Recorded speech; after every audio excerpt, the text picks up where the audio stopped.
Trending news. It is wrong for the band Ipob members to cause public unrest in the state. Okocha reports. The former president of Nigeria, Barrister Association NBA, and the senior advocate of Nigeria, San Onoche CJ Okocha, has posited that Rivers State has never been at war with the Igbos of the southeast.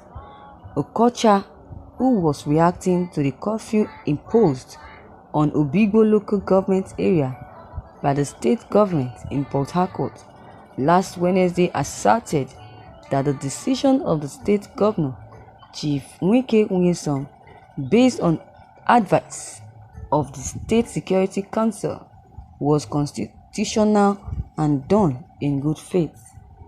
He described the incident that happened in Obigbo, where members of the proscribed indigenous people of Biafra killed 10 security operatives, leading to imposition of curfew in the area, as unfortunate. He said that the Rivers State and the Igbos have always enjoyed cordial relationship in areas of marriage and trading, adding that the two groups were not ready to be the danger drawn. The Sun stated that over 60% of the businesses in the state were owned by the Igbos, regretting why some individuals would be fanning embers of war among the two groups. He said, "Our relationship is very cordial. It is only these political boundaries of states of the Federation that have tended to divide people. Igbos control 50 to 60% of the commercial activities in Rivers State. I have many of them as my friends. I wonder why anybody will raise this banner of ethnic jongosisms. We have never, as Rivers State, had problem with Igbos before. Most of us, including as myself, my brother came from Onitsha, which is one major kingdom in Igbo land." Okocha noted that many Igbos have been appointed to serve in the state as commissioners, special advisors, and head of Ministry of Government under Governor Wike Unyesom, wondering why some people would claim that Igbos were hated by the state. So why should anybody begin to allege some of us don't like Igbos? And I heard that unfortunate label being labeled as an accusation that our governor hates the Igbos. How can that be?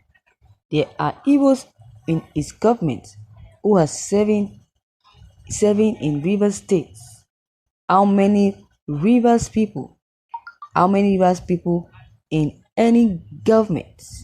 How many of them that we are serving in Rivers State? How many of them are in any government cabinet in that matter? Anywhere else or apart from Rivers State? That question should be asked by these people.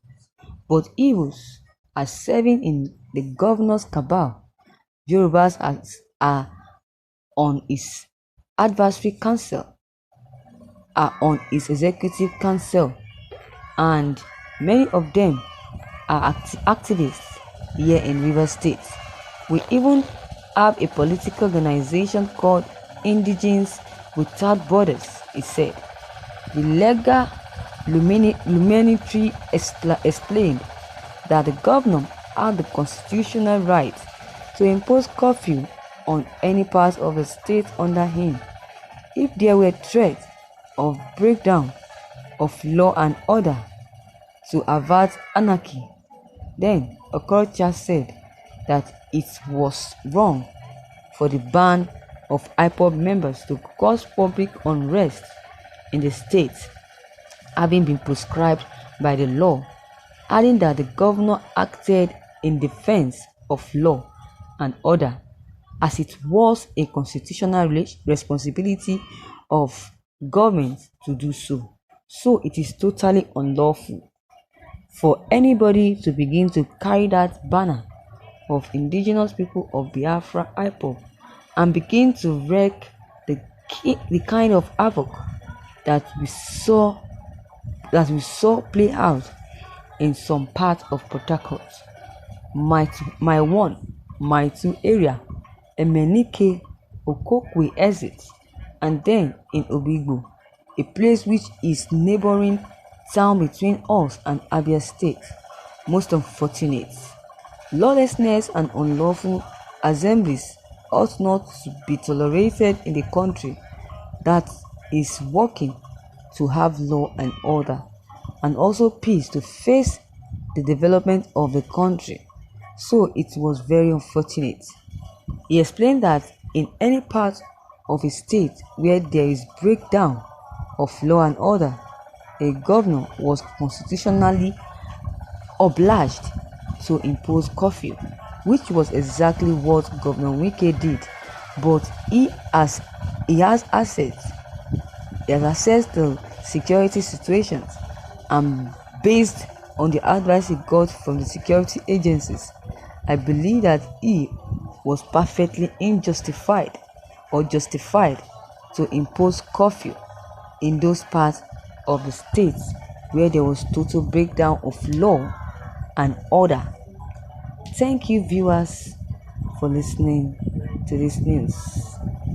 Of course, a governor has a constitutional right to declare curfew in any area of a state where there is unrest, but the issue is the content of such declaration. How can a governor give such an order of killing youth in particular area of the army? By the way, the NSAS that erupted all over the country cannot be particularized on Ipob people. Neither would it be claimed that it is only in that part of the country that lives and properties were destroyed.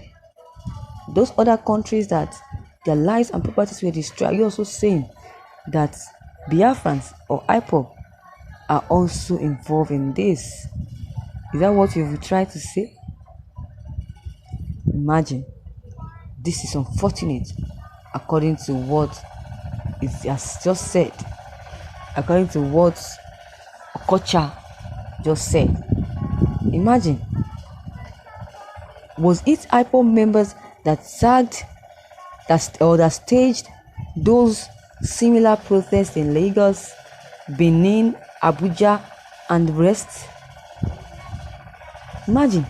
Much as no sane person can support the wanton destruction of lives and properties, as witnessed in the last protest that just happened.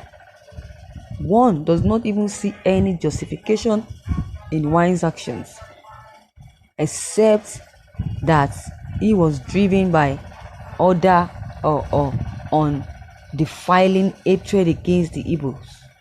Mind you, you have sown an internal bad seed again that will remain indelible in the minds of people. I'm talking about Wike Unyesom. Today, it is your day, but do you know that where the pendulum will swam, it might be tomorrow or next, but very soon the pendulum will swing. Wike Unyesom should know that, should take note of that. So viewers, you have heard it all from Wike Unyesom. What is your take on that? Your comment concerning this news is very much important. Please don't hesitate to drop them below the comment box. click on the subscription button as well as the bell button for more updates. Thank you.